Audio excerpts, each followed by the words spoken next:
नमस्ते बच्चों, मैं आपकी हिंदी अध्यापिका Renu Martin, Saint Joseph academy, Mariam Nagar, Ghaziabad द्वारा संचालित हिंदी ऑनलाइन कक्षा में आपका स्वागत करती हूँ।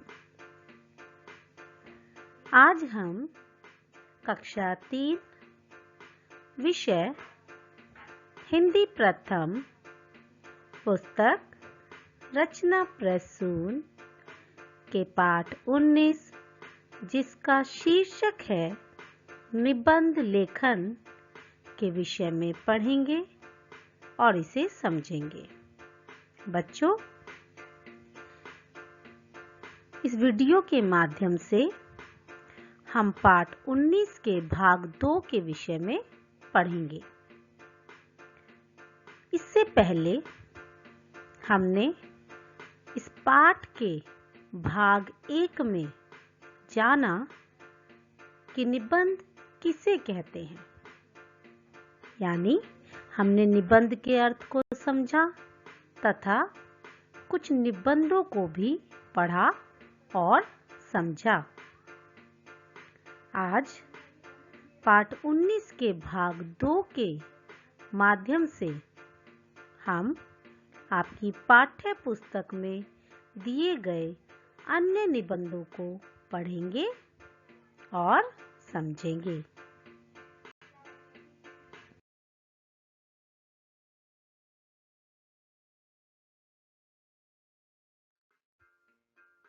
प्यारे बच्चों, हमारे पाठ का नाम है निबंध लेखन।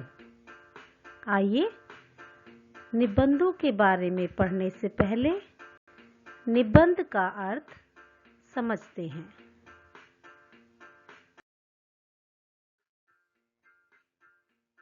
बच्चों, निबंध लिखना भी एक कला है। हम निबंध को इस प्रकार परिभाषित कर सकते हैं: विषय से संबंधित विचारों व सूचनाओं का क्रमबद्ध व सुगठित संग्रह ही निबंध कहलाता है।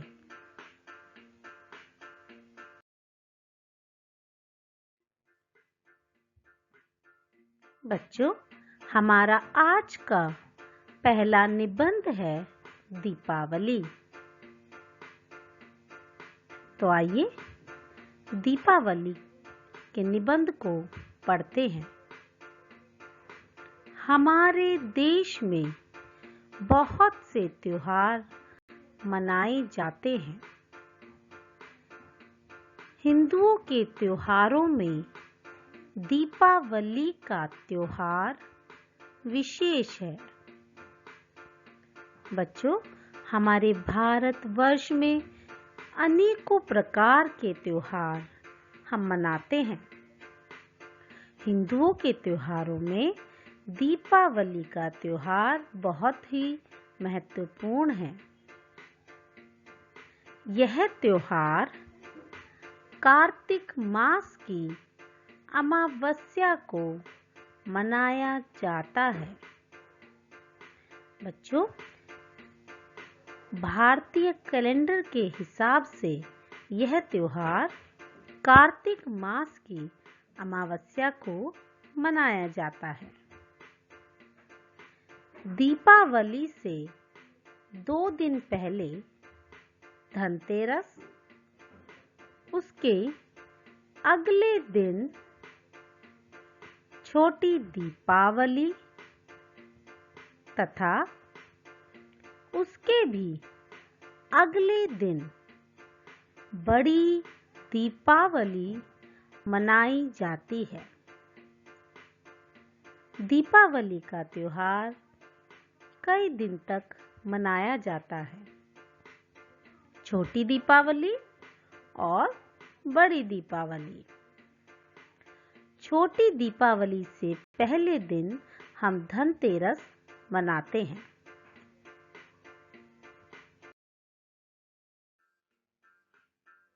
दीपावली के दिन ही श्री राम 14 वर्ष के वनवास के बाद रावण का वध करके अपनी पत्नी सीता और भाई लक्ष्मण के साथ अयोध्या लौटे थे।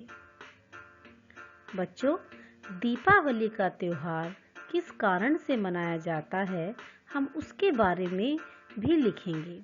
और वह कारण यह है कि दीपावली के दिन श्री रामचंद्र जी 14 वर्ष के वनवास को काटने के बाद रावण का वध करके अपनी पत्नी सीता और भाई लक्ष्मण के साथ अयोध्या वापस लौटे थे। अयोध्या वासियों ने उनके आने की खुशी में घी के दीपक जलाए थे। जिस समय श्री राम वापस लौटे थे तो अयोध्या में रहने वाले लोग बहुत प्रसन्न हुए और उन्होंने उनके आने की खुशी में घी के दीपक जलाए। तभी से बच्चों दीपावली का त्योहार मनाया जाने लगा और इस दिन हम भी अपने घरों में दीपक जलाकर इस खुशी को मनाते हैं।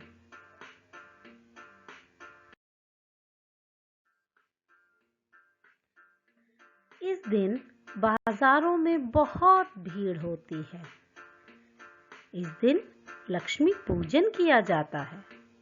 बच्चों, दीपावली पर आपने देखा होगा कि बाजारों में बहुत भीड़ होती है और हम दीपावली के दिन लक्ष्मी पूजन भी करते हैं। लोग अपने मित्रों तथा संबंधियों के यहाँ मिठाइयाँ और उपहार भेजते हैं।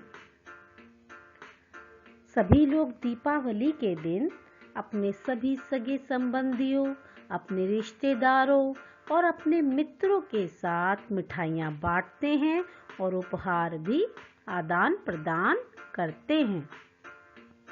बच्चे पटाखे जलाकर खूब खुश होते हैं। और बच्चों, आपको पता है कि दीपावली के दिन सभी बच्चे खूब पटाखे जलाकर खुश होते हैं। परंतु आपको पता है, पटाखे जलाने से बहुत ज़्यादा प्रदूषण होने लगा है। इसलिए सरकार ने अब ज़्यादा पटाखे चलाने पर रोक लगाई है। तो हमें ध्यान रखना चाहिए कि दीपावली का त्योहार किस लिए मनाया जाता है। दीपावली के दिन हम सब गिले शिकवे भुलाकर प्यार मोहब्बत के साथ इस त्योहार को मनाते हैं। तो हमें भी इस दिन इस त्योहार को बड़ी खुशी, बड़े आनंद के साथ मनाना चाहिए और अपने घरों में दिए जलाकर रोशनी करनी चाहिए। बच्चों, दीपावली के त्योहार को रोशनी का त्योहार भी कहते हैं, क्योंकि इस दिन सभी लोग अपने घरों को बहुत सुंदर सुंदर लाइटों से जगमगा देते हैं। तो इसलिए बच्चों, आप सभी को दीपावली का त्योहार बहुत अधिक पसंद होगा। तो जब आपको दीपावली के त्योहार पर निबंध लिखने के लिए कहा जाता है तो आप उसमें जिस प्रकार आप अपना त्योहार मनाते हैं वैसे ही आप यहाँ अपने विचारों को लिख सकते हैं।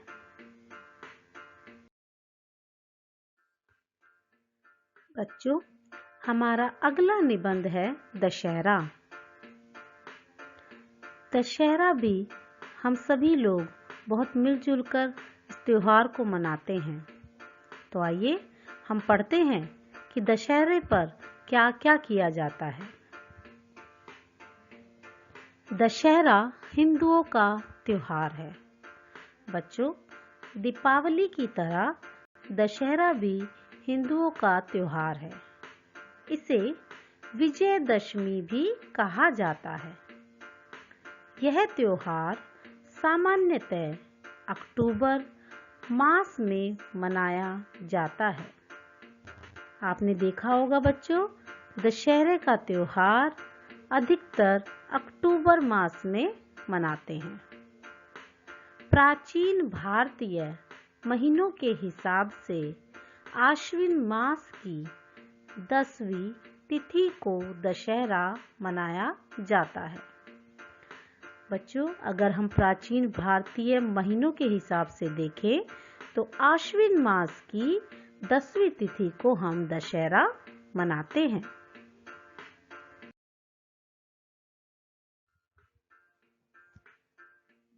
इसी दिन श्री राम ने लंका के अत्याचारी राक्षस रावण का वध किया था।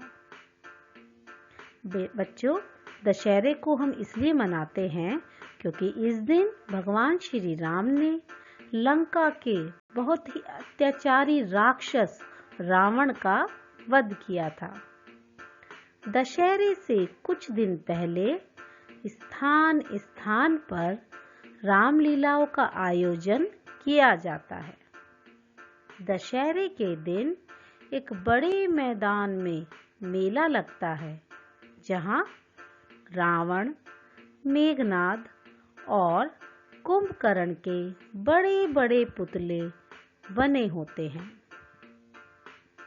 आपने देखा होगा बच्चों, दशहरे से कुछ दिन पहले ही अलग अलग स्थानों पर रामलीलाओं का आयोजन किया जाने लगा है और दशहरे पर एक बहुत बड़ा मेला लगता है जिसमें रावण और उसके भाई और पुत्र कुंभकर्ण और पुत्र मेघनाद के बहुत बड़े बड़े पुतले बने होते हैं।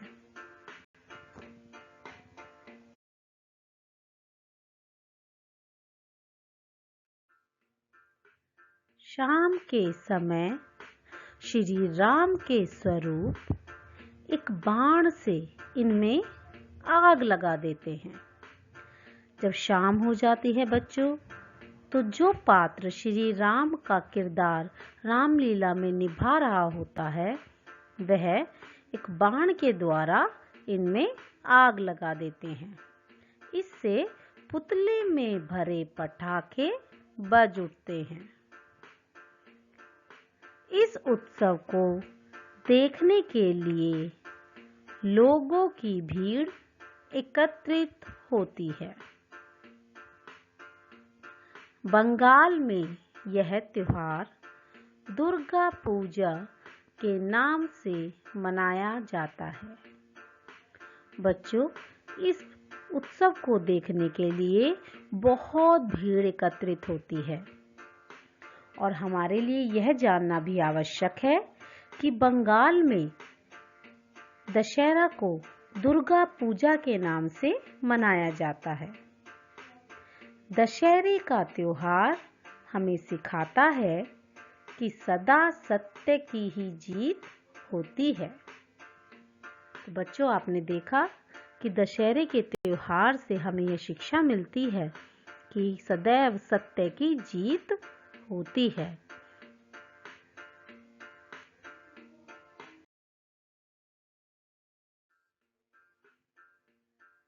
हमारा अगला निबंध है गणतंत्र दिवस यानी 26 जनवरी। बच्चों, 26 जनवरी को हम गणतंत्र दिवस के रूप में मनाते हैं। तो आइए हम इसके विषय में और अधिक पढ़ें और इसे समझने का प्रयास करें। गणतंत्र दिवस हमारा राष्ट्रीय त्योहार है। बच्चों, आपको पता है कि हमारे 3 राष्ट्रीय त्योहार हैं: स्वतंत्रता दिवस, गणतंत्र दिवस और गांधी जयंती। यह प्रति वर्ष 26 जनवरी को पूरे देश में उत्साह से मनाया जाता है। प्रति वर्ष हम 26 जनवरी को गणतंत्र दिवस मनाते हैं।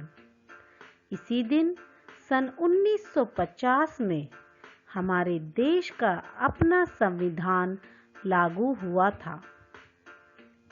बच्चों, 15 अगस्त 1947 को हमने स्वतंत्रता प्राप्त की थी और 26 जनवरी 1950 को हमारे स्वतंत्र देश का अपना संविधान लागू हुआ था। इसीलिए इस दिन हम गणतंत्र दिवस के रूप में मनाते हैं।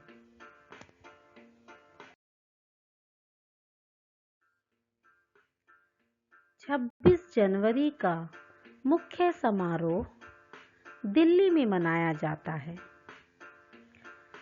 बच्चों, क्योंकि दिल्ली हमारे भारत देश की राजधानी है, इसीलिए 26 जनवरी का मुख्य समारोह दिल्ली में ही मनाया जाता है। विजय चौक पर तीनों सेनाओं तथा सुरक्षा बलों की विशेष परेड निकलती है, जिसमें वे राष्ट्रपति को सलामी देते हैं। दिल्ली में विजय चौक पर हमारे तीनों सेनाओं तथा सुरक्षा बल अपनी एक विशेष परेड निकालते हैं। हमारी जल सेना, थल सेना तथा वायु सेना, जिसमें वे हमारे देश के राष्ट्रपति को सलामी देते हैं। इस अवसर पर अन्य शस्त्रों का प्रदर्शन भी किया जाता है।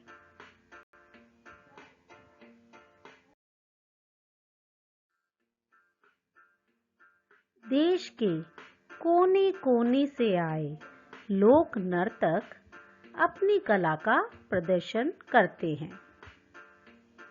26 जनवरी के दिन हमारे भारत देश के अनेकों राज्य से लोग आते हैं तथा अपने राज्य की कला का प्रदर्शन करते हैं।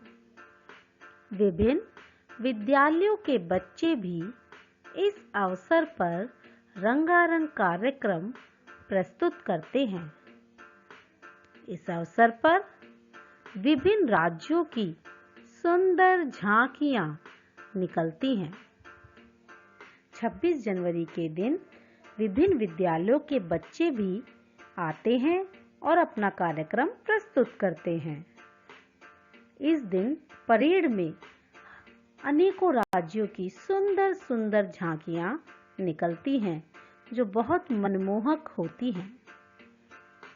इस कार्यक्रम को देखने हजारों लोगों की भीड़ भी जमा होती है। अलग-अलग राज्यों से बहुत सारे लोग इस कार्यक्रम को देखने के लिए दिल्ली आते हैं।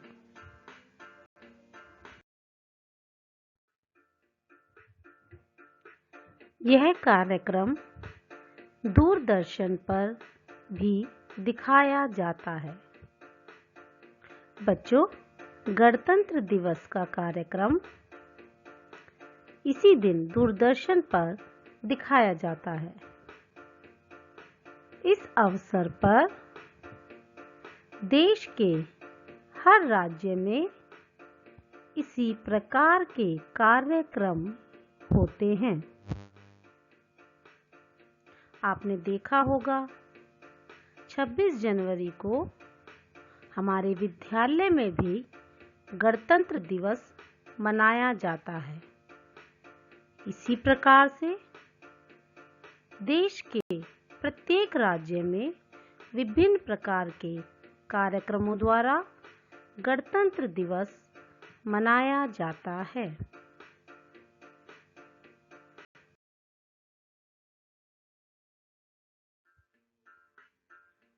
हमारा अगला निबंध है हमारा राष्ट्रीय ध्वज तिरंगा। हमारे भारत देश के राष्ट्रीय ध्वज को तिरंगा कहा जाता है। तो आइए हम अपने राष्ट्रीय ध्वज पर लिखे हुए निबंध को भी पढ़ें। सभी देशों का अपना अपना राष्ट्रीय ध्वज होता है और हमारे देश का भी राष्ट्रीय ध्वज है। इसे हम तिरंगा कहते हैं। बच्चों, सभी देशों का अपना अपना राष्ट्रीय ध्वज होता है और हमारे देश के राष्ट्रीय ध्वज को तिरंगा कहते हैं। हमारे राष्ट्रीय ध्वज में 3 रंगों की 3 पट्टियां हैं। सबसे ऊपर केसरिया रंग की पट्टी है। बीच की सफेद रंग की पट्टी में एक चक्र बना है। सबसे नीचे हरे रंग की पट्टी होती है। बच्चों, विशेष रूप से हमारे राष्ट्रीय ध्वज में 3 रंगों का विशेष महत्व है। सबसे ऊपर केसरिया, बीच में सफेद रंग की पट्टी जिसमें नीले रंग का चक्र और सबसे नीचे हरे रंग की पट्टी। इसी कारण से हमारे राष्ट्रीय ध्वज को तिरंगा कहा जाता है।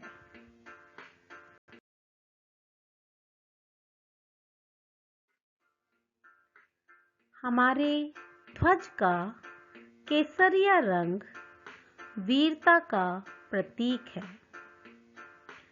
हमारे राष्ट्रीय ध्वज में सबसे ऊपर जो केसरिया रंग है वह वीरता का प्रतीक है और बीच में जो सफेद रंग है वह शांति और हरा रंग खुशहाली का प्रतीक है। ध्वज के बीच में सफेद पट्टी पर बने चक्र में 24 तीलियां होती हैं जो हमें निरंतर परिश्रम करने की प्रेरणा देती हैं। बच्चों, ध्वज के बीच की सफेद पट्टी में जो चक्र बना होता है उसमें 24 तीलियां होती हैं।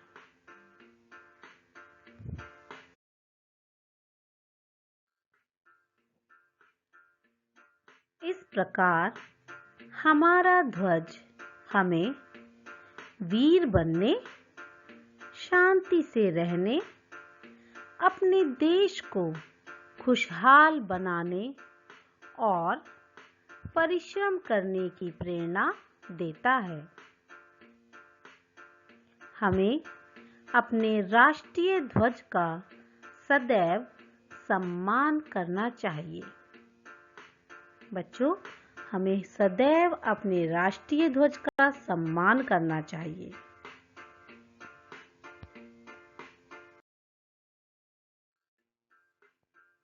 प्यारे बच्चों, इस वीडियो के माध्यम से हमने अनेक विषयों पर निबंधों को पढ़ा और उन्हें समझा। अब हम आपको गृह कार्य दे रहे हैं। आप इन निबंधों को पुनः पढ़कर उनका अभ्यास कीजिए और इन निबंधों को याद भी कीजिए।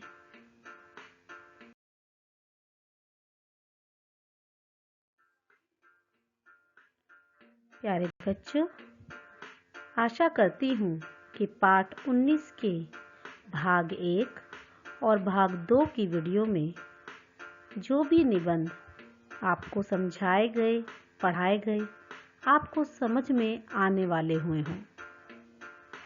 आप इन वीडियो को दोबारा देखें और इन निबंधों को और अधिक अच्छे से समझने का प्रयास करें। अपने पाठ 19 के भाग 3 में हम इस पाठ में दिए गए अभ्यास कार्य को करेंगे। तब तक आप इन सभी निबंधों को पढ़िए और इन्हें याद कीजिए। धन्यवाद।